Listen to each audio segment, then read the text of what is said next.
begins to rise over a small Swiss town, nestled between rolling green hills and towering snow-capped mountains in the distance. The morning air is crisp, filled with the scent of fresh dew on the grass. The town is quiet, its houses scattered and built in the old-world-style stone foundations, sloped wooden roofs, windows adorned with flower boxes overflowing with bright red geraniums. A faint mist lingers over the cobblestone streets, dissipating as the first rays of sunlight stretch across the land. Few people are awake at this hour, save for the occasional baker opening his shop, the faint clatter of bread trays echoing through the narrow alleys. A cyclist glides down the empty main road, tires humming against the ground, the only sign of movement in an otherwise tranquil morning. But beneath this picturesque scene, an eerie stillness lurks. As we move beyond the town's edge, the landscape opens into an endless expanse of verdant fields. The narrow, well-maintained road stretches ahead, flanked by tall grasses swaying in the gentle breeze. Birds call from the hedgerows, and in the distance, a single car meanders through the countryside, its engine barely audible against the whisper of the wind.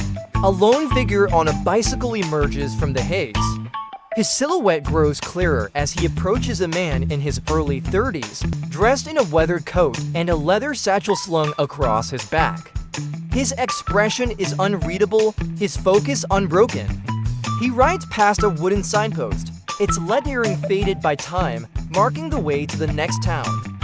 The sun climbs higher, casting golden light across the valley as he enters another town, smaller than the last but no less charming.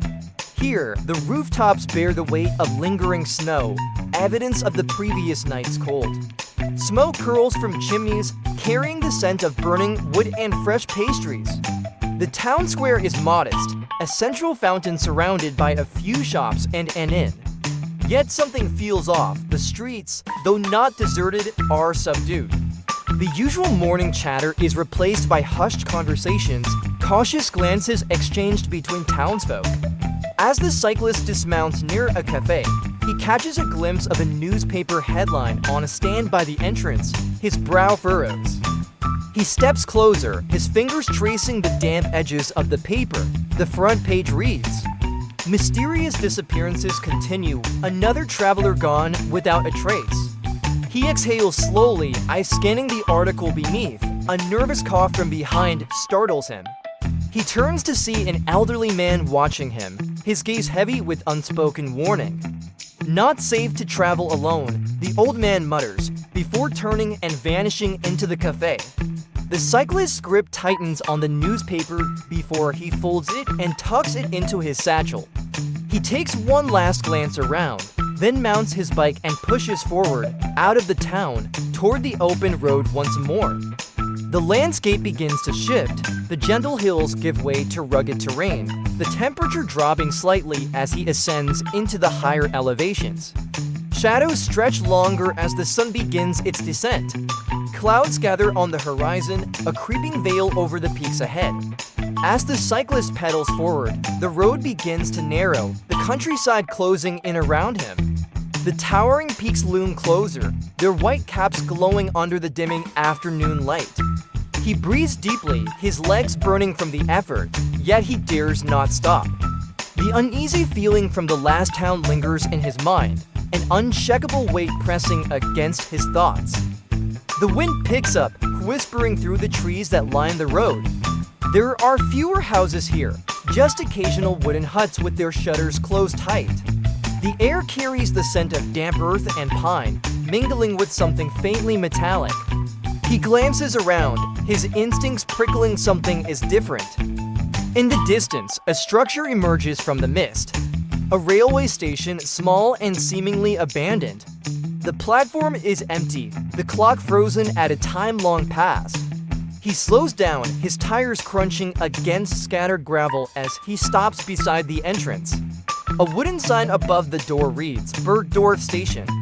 The place seems deserted, but as he steps closer, a shadow moves behind the cracked glass window. His pulse quickens.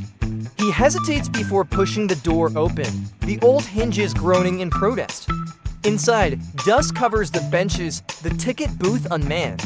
A dim light flickers near the back, illuminating the silhouette of a figure hunched over a desk. "Excuse me," he calls out, his voice swallowed by the vast silence. The figure stiffens, then turns an older man, face deeply lined, eyes dark and tired. He watches the cyclist for a moment before speaking in a hushed, cautious tone. "You shouldn't be here." The cyclist swallows hard. "I need directions." "I'm heading north." The old man shakes his head. "Not tonight. The road ahead ... It's not safe after sundown."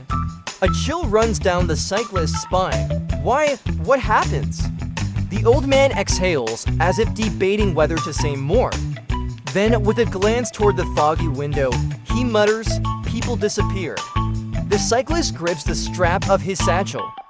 He considers pushing for more information, but the look in the old man's eyes stops him. Without another word, he nods and steps back toward the door. As he mounts his bike, he glances once more at the station, at the lone man standing in the doorway, watching him leave. The road ahead is shrouded in mist, the last rays of sunlight fading behind the mountains. The cyclist pushes forward, the unsettling warning replaying in his mind. The town he aims for is still miles away, and the night is fast approaching. Then, in the silence, he hears it, a sound just beyond the tree line. A whisper, a rustle, and then footsteps. The road stretches before him, winding through an increasingly dense forest. The last town is now far behind, its distant glow swallowed by the approaching night. The cyclist leans forward, pedaling harder, his breath clouding in the cold air. The silence here is heavier, pressing against him like an unseen weight. Moonlight filters through the canopy above, casting shifting shadows on the path ahead. The sound of his tires on the damp road is the only thing breaking the stillness until it isn't. A snap of a branch echoes from the trees to his left. He turns his head sharply, heart pounding, but sees nothing. Only darkness beyond the tangled limbs. His fingers tighten around the handlebars. The old man's warning replays in his mind. People disappear. He exhales and pushes on, muscles burning with effort. But then another sound, this time from the right. A faint shuffle, a presence. He dares not stop, but his pace falters, his body tensing. Ahead, a sign appears in the moonlight, its lettering barely legible. Altdorf to 12 kilometers, 12 kilometers. He can make it, he has to. The road dips into a valley, the forest pressing closer, the temperature drops. His breath comes faster, plumes of mist escaping his lips. But then a flicker in his periphery, a shape. A figure standing at the tree line, barely visible in the shadows, his chest tightens. He focuses forward, refusing to acknowledge it, refusing to slow down. Yet, the figure lingers, a still, silent watcher just at the edge of the trees. The cyclist swallows hard. He doesn't look back. The road ahead twists through the valley, and as he rounds the bend, a structure emerges. A small roadside inn, lights faintly flickering in the windows. Relief washes over him, a place to stop, to breathe. To feel something other than fear, he pulls up to the entrance, his tires crunching over loose gravel. The wooden sign above the door swings slightly in the wind, Gasthaus still nagged. Inside, warmth envelops him instantly. The scent of burning wood and something faintly sweet mulled wine perhaps fills the air. The inn is quiet, only a few padrons huddled near the hearth. The innkeeper, a stout woman with graying hair, looks up from behind the counter, her sharp eyes assessing him. "Long ride?" she asks. He nods, trying to steady his breathing. "I need a room." She gestures toward a key on the counter. "Only one left, third door on the right." He fishes out some cash, hands it to her without a word. As she takes it, her gaze lingers on him, her expression unreadable. "Stay inside tonight," she says quietly. "Lock your door," he frowns. "Why?" Her lips press into a thin line. "Just do it," a chill seeps through him. But he takes the key, nods, and makes his way upstairs. His room is small but comfortable, a bed, a knitstand, a single window overlooking the darkened road. He locks the door behind him, then leans against it, exhaling deeply. Outside, the wind howls through the trees, and then a knock. Soft, deliberate, right outside his door. His breath catches, his pulse races. Slowly, he steps closer, his ear hovering near the wood. Silence. Then another knock, louder this time. He doesn't move, a voice, barely above a whisper. "Let me in," he inhales sharply.